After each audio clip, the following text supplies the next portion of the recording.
성령님에 대해서 우리가 좀 이제 나누고 있는데요. 지난주는 성령님의 사역 중에 성령님이 사역하시는 것을 크게 보면 두 가지, 하나는 일반 사역, 또 하나는 특수 사역이 있다 그랬어요. 성령님의 일반 사역은 온 인류를 향한 하나님이 일하시는 거예요. 그 성령님의 사역의 방향이 있는데, 사역의 방향 여러 가지 중에 가장 이제 우리의 핵심이라고 생각하는 것은, 큰 맥락은 창세기 1장 2절에 나옵니다. 창세기 1장 2절은 잘 아실 거예요. 창세기 1장에 태초에 하나님의 천지를 창조하시니라 하고 1장 2절에 보면 세상이 우주가 어떠냐, 우주가 어떻게 돼도 혼돈하고 또 공허하고 흑암 깊음 위에 흑암 위에 성령님께서 운행하신다, 이렇게 표현되어 있어요. 아마 기억하실 거예요. 그래서 그 절만 보면 성령께서 무슨 일을 하시는가 우리는 이제 짐작할 수 있습니다. 혼돈을 질서로 바꾸시는 일을 성령님이 하시고, 또 공허함을 생명으로 채우시는 일을 하시고, 흑암을 빛으로 바꾸시는 일을 하나님이 하시는 거예요. 그래서 인간도, 우리의 삶도, 우리의 마음에도 그런 것이 있어요. 우리도 뭔가 혼돈된 것보다는 질서, 뭔가 잘 질서 있게 잘 만들어지는 것을 우리는 원하고, 또 허무한 것보다는 의미를 찾고, 특별히 생명이 살아나는 의미를 찾는 것이 사람의 모습입니다. 그리고 흑암보다는 빛을 좋아하는 사람의 모습. 그래서 하나님이, 또 성령님이 그러한 일을 창조부터, 우리의 이 땅에 태어나면서부터 그 일을 지금까지 계속 해오신 거예요. 오늘은 그 성령님이 기본적으로 하시는 일은 그거예요.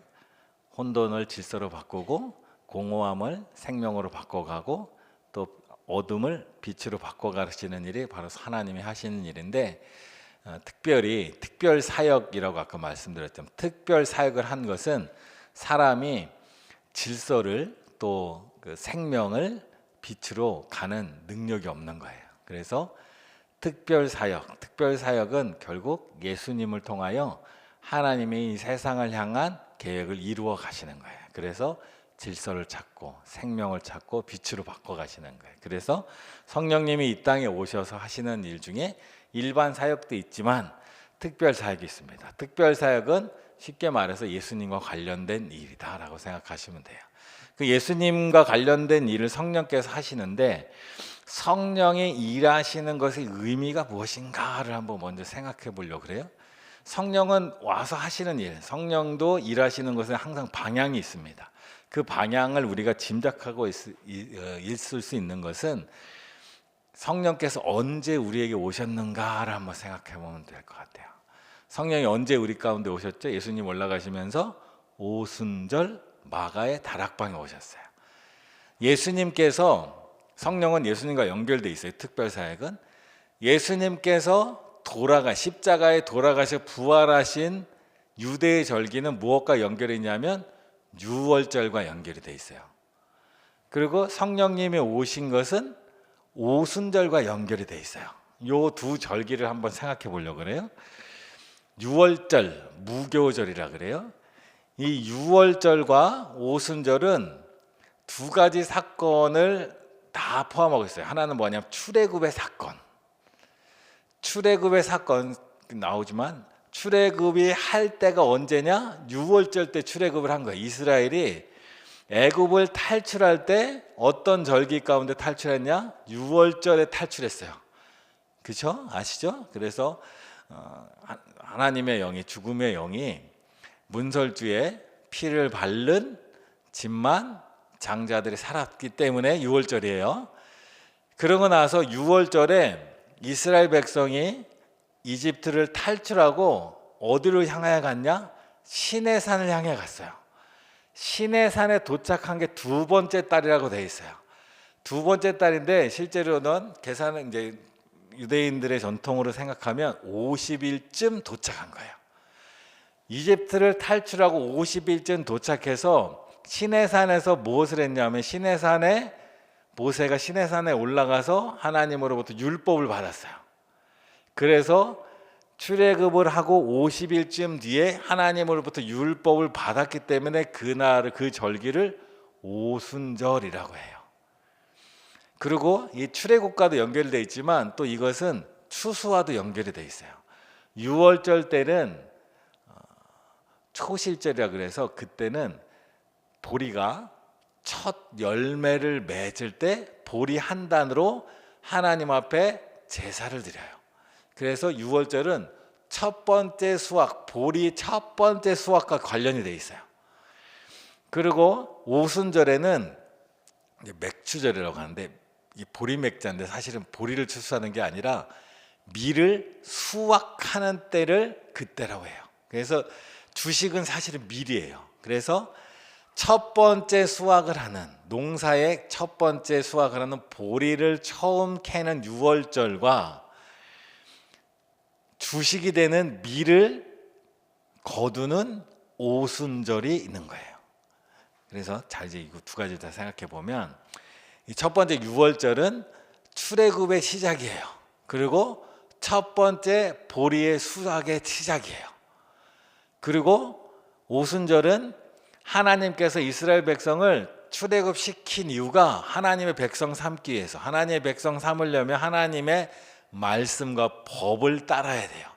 그래서 출애굽의 탈출이 시작이라면 오순절에서 하나님의 말씀인 율법을 받는 게 하나님의 구원, 탈출의 완성인 거예요. 이제부터 하나님의 본격적인 하나님 나라의 건설이 시작되는 거예요. 농사도 마찬가지. 농사도 보리 수확이 첫 번째 수확이라면 오순절에 밀을 수확하는 것이 본격적인 수확에 들어가는 거예요. 자, 그리고 예수님이 언제 십자가를 지시고 부활하셨다고 했죠? 유월절에. 유월절에 예수님이 십자가를 지시고 부활하신 거예요. 그리고 오순절에 성령님이 오신 거예요. 이 절기와 절기 사이에 이 때를 정한 것은 하나님이 이 절기를 통하여 이스라엘에게 주신 뜻을 예수님과 성령님을 통해서 그대로 성취를 해 가신 거예요. 출애굽의 과거에는 다음 표가 있는데 출애굽의 과거를 한번 생각해 보면 출애굽은 시내산에서 오순절에 하나님의 말씀을 받았어요. 모세가 시내산에 올라갈 때 번개가 치고 빽빽한 구름 속에 불 가운데 올라갔다 그랬어요. 근데 오순절에 성령님이 처음 오실 때 바람이 불고 불의 혀 같은 것이 있다 그랬어요. 그리고 출애굽하고 나서 시내산에서 첫 번째 오순절 때는 모세가 하나님으로부터 율법을 받았어요. 돌판 위에 새겨진. 그리고 오순절에 성령이 처음 왔을 때는 사람들 심령 가운데 하나님의 성령이 임했어요. 그리고 첫 번째 오순절 때 모세가 시내산에 올라갔다가 돌판에 십계명을 받고 내려왔더니 이스라엘 백성들이 거기서 황금 송아지를 만들고 있었고 모세는 돌판을 깨버리고 레위 지파가 분노해서 이스라엘 백성을 죽였는데 몇 명을 죽였냐? 3,000명을 죽였어요. 첫 번째 오순절 때는. 그런데 성령이 오셔서 제자들이 각기 나라 말로 방언을 하고 그 사건에 의해서 베드로가 그 모인 사람들한테 설교를 하고 났더니 몇 명이 회개하고 돌아왔냐? 3,000명이 돌아왔어요. 이 숫자가 똑같아요. 의미가 있는 거예요. 첫 번째 오순절 때는 이스라엘 백성들이 하나님의 말씀을 주셨는데 말씀을 받지 못하고 말씀을 온전히 받지 못하고 불순종하다 3,000명이 죽었어요. 그런데 성령이 오셨을 때는 이 성령을 받은 베드로의 말씀을 듣고 이스라엘 백성들이 어찌할꼬 하면서 3,000명이 생명으로 구원으로 예수님께로 돌아왔다라는 거예요. 그래서 하나님의 성령이 오셨다라는 것은 결국 이 오순절의 의미, 오순절이란 하나님께서 출애굽을 완성하시면서 새로운 하나님의 나라가 시작되는 것이고 또 1년의 절기를 보면 수확이 본격적으로 시작되는 것이에요. 그래서 예수님이 올라가시면서 예수님은 십자가와 부활을 통하여 구원을 성취하셨어요. 그러고 나서 예수님이 성령을 보내실 때 오순절에 오시면서 본격적인 추수가 시작되었다라는 거예요. 그래서 성령님이 이 땅에 오셔서 하시는 일은 예수님을 통하여 이루어진 구원을 완성하고 또 예수님의 복음을 듣고 하나님 나라로 들어올 사람들을 추수하는 일, 때가 되었으니 이제 추수하는 일이 성령으로부터 시작되었다라는 거예요. 그래서 지금도 성령님의 일의 목적은 추수하는 일이에요. 신천지가 이 단어를 가서 추수꾼들을 막 쓰는데 성령님이 하시는 일이 바로 그거란 말이죠. 예수님을 통하여 이루어진 구원의 열매들을 맺어가는 일을 성령님이 하시는 거예요. 그래서 성령이 하시는 일의 결과는 항상 열매가 있는 거예요. 그래서 성령님은 우리 안에 열매를 맺어가시는 분이에요. 그래서 내 삶에 성령을 통하여 우리의 삶에 아름다운 열매들이 맺어집니다. 그래서 우리가 성령이 우리 삶에서 무슨 일을 하는가를 알 때 성령이 하시는 일은 그것이다. 일반 사역은 아까 처음 말씀드렸죠. 질서 있게 생명이 넘치게 빛으로. 특수 사역은 성령님께서 우리의 삶을 열매 맺도록 해주시는 게 성령의 일의 방향이라는 거예요. 성령께서 일하시는 이 특별한 사역, 열매를 맺도록 하는 사역을 크게 보면 5가지를 봅니다. 첫 번째 이제 하나씩 볼 텐데요. 성령의 역사는, 성령의 열매는 항상 무엇과 연결이 되어 있나를 먼저 알아야 되냐면 예수님과 연결이 되어 있다는 거예요. 예수님이 가시면서 성령이 오셨다는 얘기는 예수님의 일을 성령님이 열매를 거두시고 이루어 가시는 일을 하시는 거예요. 그래서 오늘 본문 읽은 것처럼 그러나 진리의 성령이 오시면 그가 너희를 모든 진리 가운데로 인도하시리니 그가 스스로 말하지 않고 오직 들은 것을 말하며 장래일을 너희에게 알리시리라. 그가 내 영광을 나타내리니 내 것을 가지고 너희에게 알리시겠습니다. 그가, 성령이 예수님의 영광을 나타내고 예수님의 것, 하나님의 것을 우리에게 알려주시는 일을 한다. 그래서 성령의 일의 핵심은 예수 그리스도, 성령의 일의 결과는 열매, 이렇게 되는 거예요. 자, 이제 성령이 하는 일을 한 번씩 보면 성령은 우리에게 첫 번째 하시는 것이 뭐냐? 중생, 다시 살아남을 주십니다. 다시 살아남을 주신다. 성령은 우리에게 다시 살게 하신다. 이전에 우리는 어떤 존재였냐? 죽은 존재였다라는 거예요. 에베소 2장 1절 그는 허물과 죄로 죽었던 너희를 살리셨도다. 성령이 우리에게 오셔서 하시는 첫 번째는 우리를 중생하는 일, 다시 살게 하는 일을 하신다. 디도서 3장 5절 우리를 구원하시되 우리가 행한 바 의로운 행위로 말미암지 않고 오직 그의 긍휼하심을 따라 중생의 씻음과 성령의 새롭게 하심으로 하셨나니. 우리가 다시 태어나는데 성령의 새롭게 하심으로 다시 태어나서 우리는 새 생명이 되었습니다. 누구 때문에? 성령이 우리 안에 일하셔서. 그래서 성령이 우리 안에 일하시면 우리가 다시 태어난 존재가 되는 거예요. 다시 태어났는데 내가 다시 태어났는지 안 태어났는지 잘 모르는 사람들이 있어요. 근데 사람이 다시 태어났다는 것은, 생명이 다시 왔다는 것은 감각이 다시 살아났다는 뜻이에요. 그래서 죽었던 우리의 영혼이 하나님을 닮은 영혼으로 우리의 영적 감각이 다시 살아났다는 뜻이에요. 우리의 영적 감각이 살아났기 때문에 우리 안에 일어나는 변화가 있어요. 마음의 변화, 생각의 변화가 일어나. 예를 들어서 내가 구원 받았나 못 받았나, 내가 예수님을 입술로 고백해서 구원을 받았고 뭐 그렇게 생각할 수도 있지만 우리 안에 변화들이 일어나요. 지금 표를 보시면 아마 이런 것들 한번 생각해 보면 돼요. 하나는 내가 더 옛날에는 죄라는 걸 몰랐는데 또 남들이 하는 것처럼 그냥 살았는데 어느 순간 이게 나쁜 짓이다라는 생각이 드니까 그거 굉장히 꺼려지기 시작했다. 교회 다니면서 내가 옛날에는 아무렇지도 않게 했던 일들이 뭔가 꺼려지기 시작했다. 내 안에 죽었던 영혼의 감각이 살아나고 있는 거예요. 또 예수님을 그냥 뭐 옛날 사람으로 생각했는데 어느 때부터 뭔가 예수님이 좋아지기 시작했고 사랑하기 시작하면 내 안에 죽었던 영혼이 살아나고 있는 거예요. 또 하나님 말씀을 읽을 때 말씀이 그냥 재미없는 책같이 보였는데 어느 날부터 나도 말씀을 좀 읽어보고 말씀대로 좀 살아볼까 하는 생각이 생기기 시작하면 내 안에 영혼이 살아나기 시작하는 거예요. 또 교회 다니는 사람들 옛날에는 꼴 보기 싫었는데 찬송가도 듣기 싫고 기도 소리도 막 그랬는데 어느 순간부터 성도들이 좋아지기 시작하면, 교회가 좋아지기 시작하면 내 안에 영혼들이 깨어나기 시작한 거예요. 또 세상의 가치, 세상에 추구했던, 옛날에는 내가 꿈이 이랬는데 어느 날부터 꿈이 하나님과 연결된, 하나님이 나에게 이런 걸 나에게 맡기시나? 하나님이 기뻐하실까? 이런 생각들이 들기 시작하면 내 안에 감각이 깨어나기 시작한 거예요. 마치 혼수 영화 같은 거 보잖아요. 혼수 상태에 뇌사 상태에 있던 사람이 깨어날 때 어때요? 제일 먼저 손가락이 살짝 움직이기 시작하잖아요. 그런 것처럼 내 영혼에, 내 생각의 마음들이 아주 미세하게 움직이기 시작하는 거예요. 그러면 성령이 나를, 죽었던 영혼을 깨우기 시작한 거예요.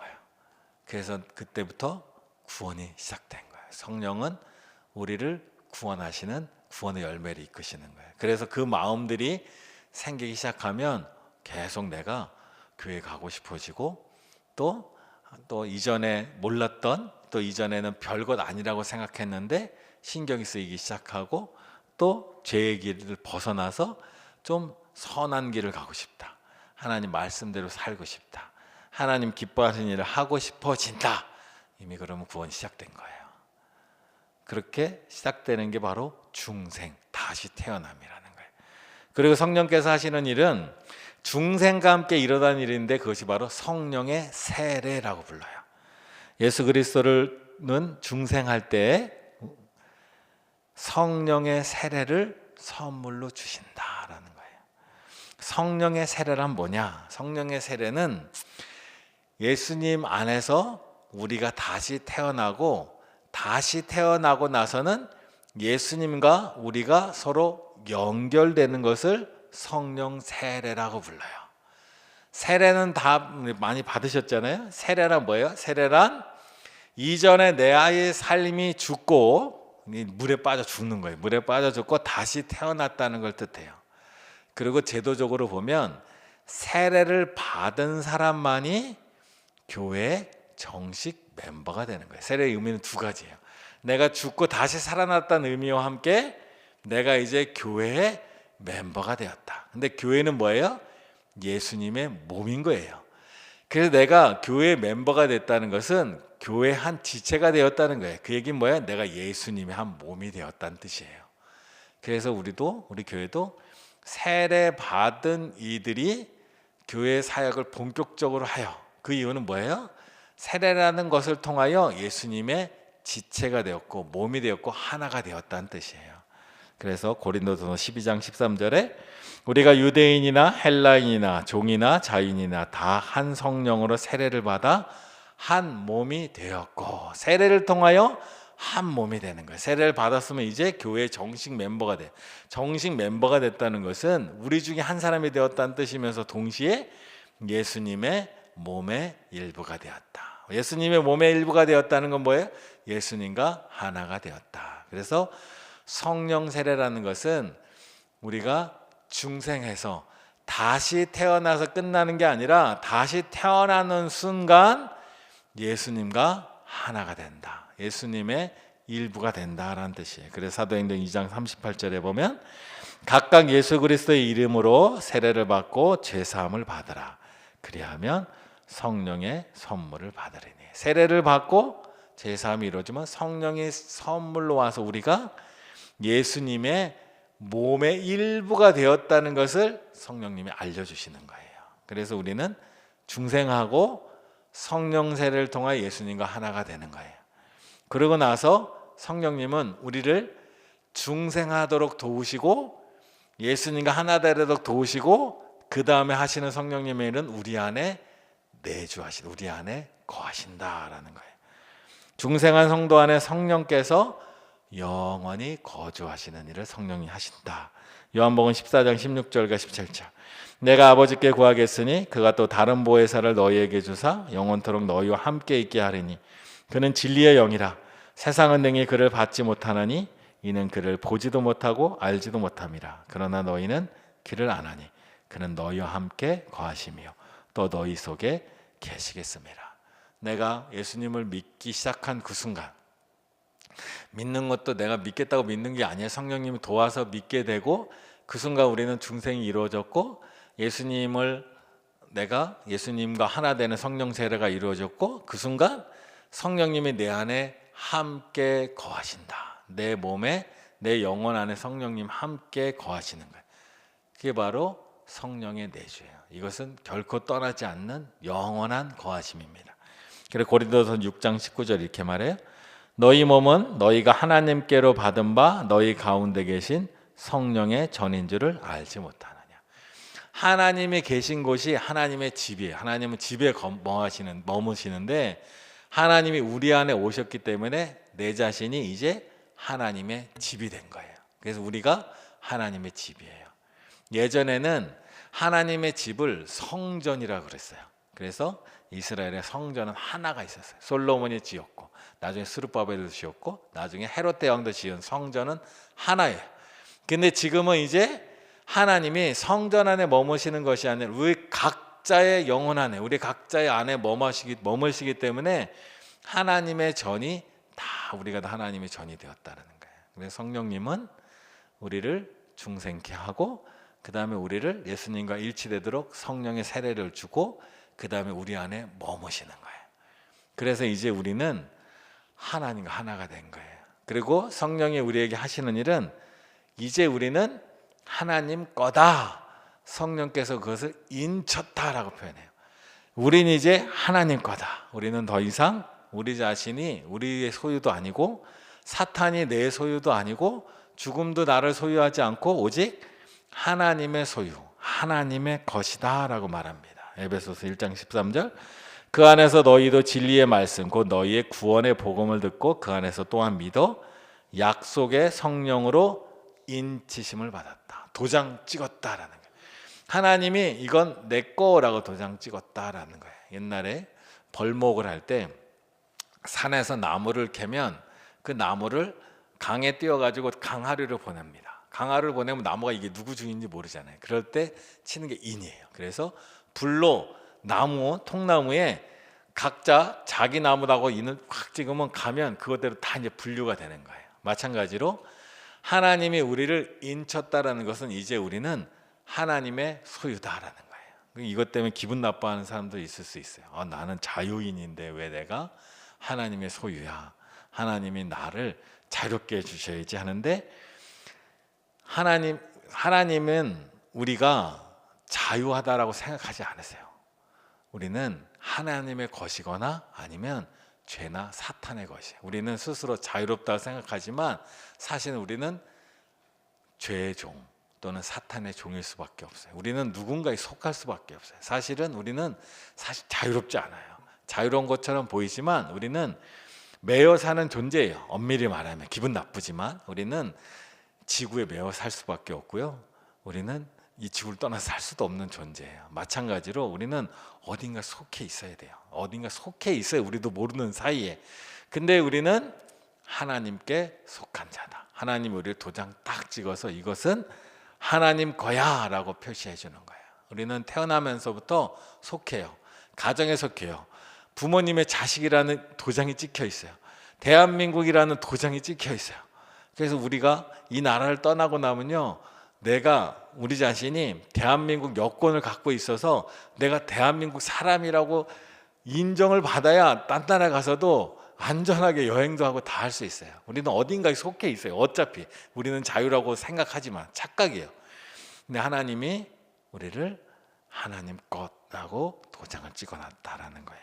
그런데 그것이 우리에게는 너무 감사한 일입니다. 사실은 내가 누구에게 속했느냐, 내가 지금 이 땅을 살면서 어느 나라에 속해 있느냐, 어느 학교에 속해 있느냐, 어느 단체, 어느 가정에 속해 있느냐가 사실은 우리를 보호해 주는 거예요. 예수님, 하나님 이렇게 말씀하십니다. 이사야 43장 1절 야곱아 너를 창조하신 여호와께서 지금 말씀하시니라. 이스라엘아 너를 지으신 이가 말씀하시니라. 너는 두려워하지 말라. 내가 너를 구속하였고 내가 너를 지명하여 불렀나니 너는 내 것이라. 하나님이 이제 넌 내 거야 라고 말할 때 우리에게 이제 너는 내 거니까 이 세상을 살 때 두려워하지 마 말합니다. 하나님이 우리에게 이제 너는 내 거니까 두려워하지 마. 너 이제 자유를 내가 줄게. 너 이제 내가 너를 통하여 꿈을 이룰 거야.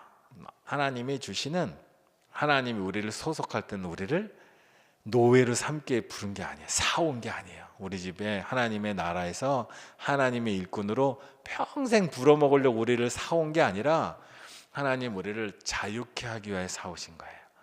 딴 집에 가 있으면 자유를 얻지 못하는 우리 집에 와서 자유롭게 살아. 이 나라에 와서 자유롭게 살아. 자유가 없는 나라에서 살지 말고 자유의 나라로 데려와서 살게 하는 거예요. 그래서 하나님이 우리에게 두려워하지 마. 이 세상에 염려하지 마. 결코 나는 너를 빼앗기지 않을 거야. 너는 내 거야 라고 말해주는 거예요. 고린도서 4장 7절에서 9절. 그가 이 보배를 질그릇에 가졌으니 이는 심히 큰 능력으로 하나님께 있고 우리에게 있지 아니함을 알게 하려 함이라. 우리가 사방으로 우겨싸움을 당하여도 쌓이지 아니하며 답답한 일을 당하여도 낙심하지 아니하며 박해를 받아도 버림받지 아니하며 거꾸러뜨림을 당하여도 망하지 아니하고. 이런 이유는 우리가 하나님의 것이기 때문이에요.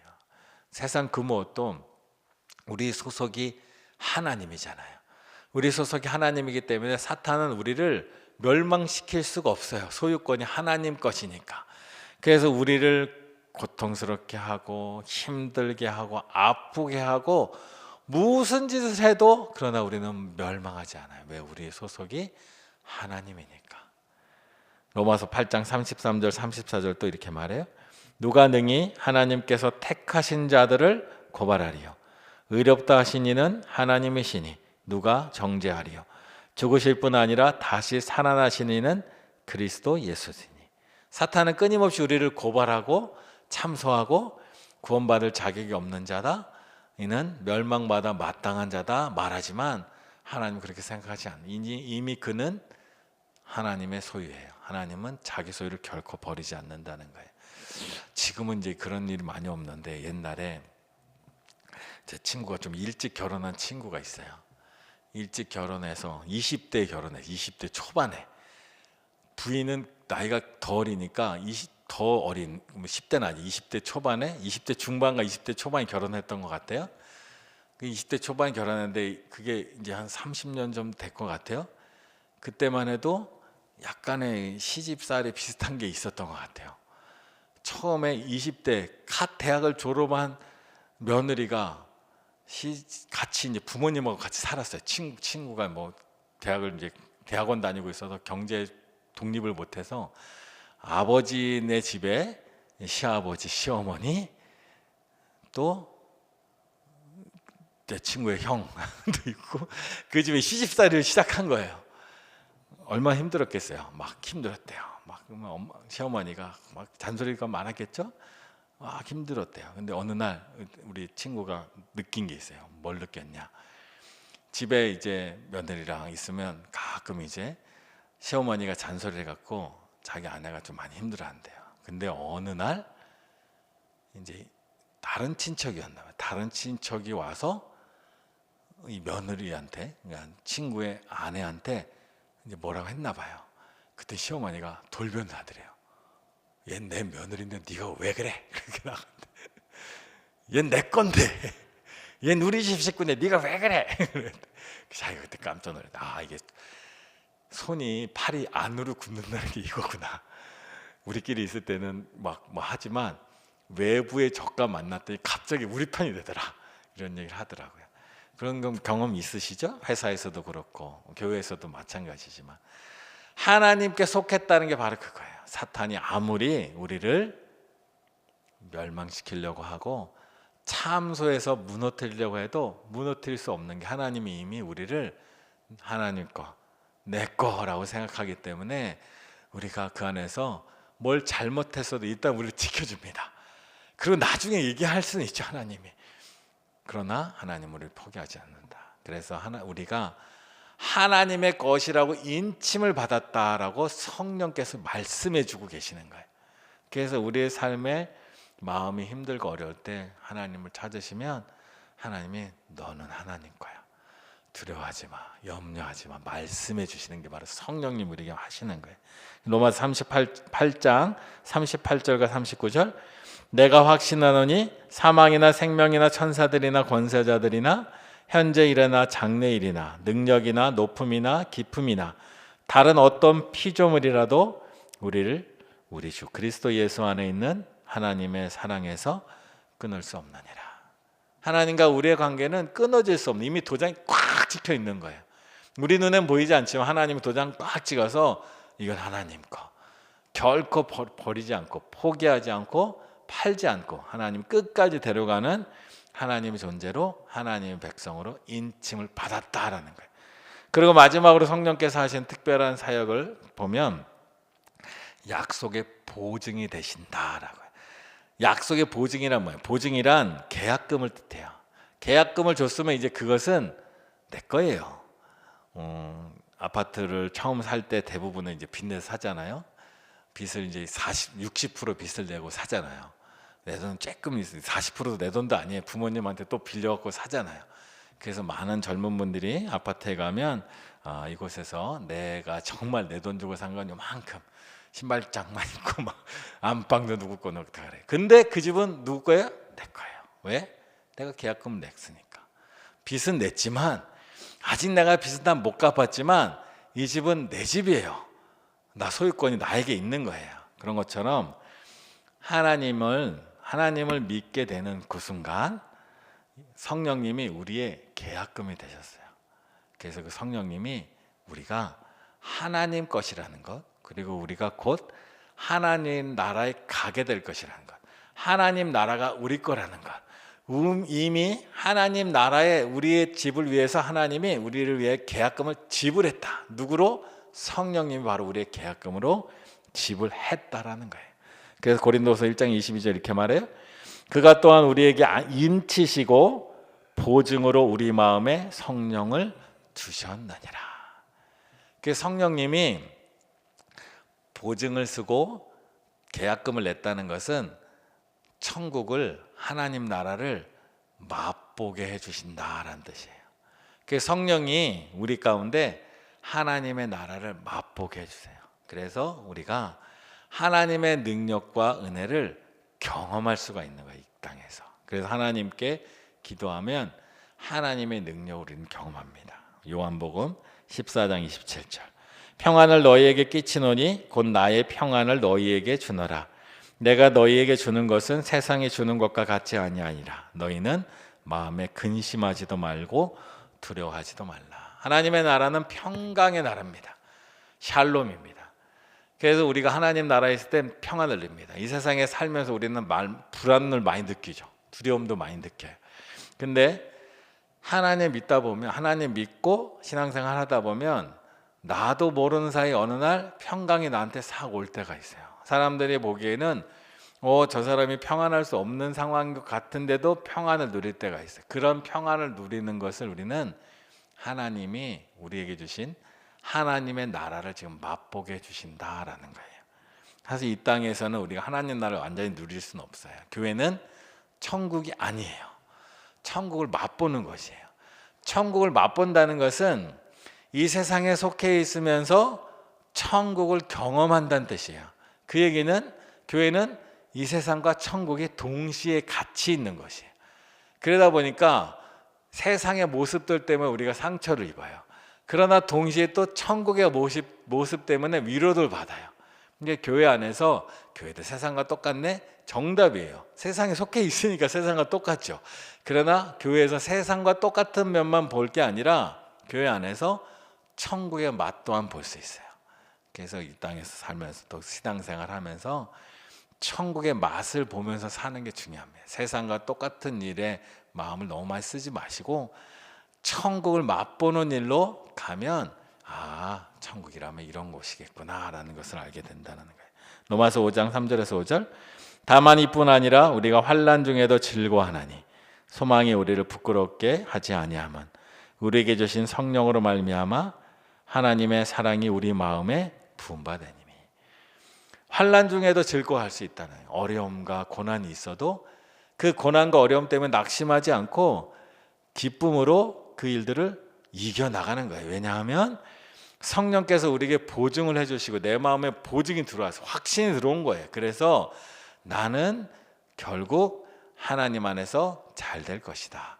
하나님이 내 삶에서 계획하신 것은 반드시 이루어질 것이다. 비록 지금 과정은 힘들지만 하나님이 약속한 것이 내 삶에 이루어질 것이다 라고 우리가 그 보증을 갖고 가는데, 그 보증이 되어주시는 분이 바로 성령님이라는 겁니다. 그래서 로마서 8장 18절, 생각하건대 현재의 고난은 장차 우리에게 나타날 영광과 비교할 수 없도다. 누가 보증해요? 성령이 보증해요. 이 세상 누구도 보증할 수 없어요. 누가 이런 소리 하면 너 미래에 가봤어? 가봤어 물어보면 아무도 가봤다 말할 수 없어요. 그런데 성령이 우리에게 보증을 주세요. 그러면 우리는 이것을 믿음으로 받아요. 믿음으로 받으면 흔들리지 않는 믿음으로 끝까지 그 길을 가는 거예요. 그래서 성령이 우리 안에 계셔야 우리는 이 땅에서 예수님과 하나 되어 살 수가 있는 거예요. 성령이 계셔야, 성령님이 우리에게 역사하시고 일하셔야 우리가 예수님을 알고 예수님과 하나 되고 또 성령님의 은혜 안에서 또 성령님의 인침과 보증 안에서 살아갈 수 있게 된다는 겁니다. 그래서 오늘 정리해 보면 성령이 우리 가운데 중생을 허락하셔요. 그래서 나는 이미 새 생명을 얻었으므로 과거의 허물에 묶여 있을 필요가 없습니다. 우리는 중생했기 때문에.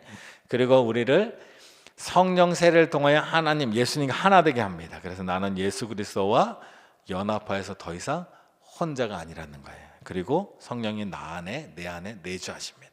하나님이 내 몸을 성전 삼으셨으니 오늘 내 삶은 점점 거룩해져 가는 겁니다. 그리고 성령이 우리에게 인치셨어요.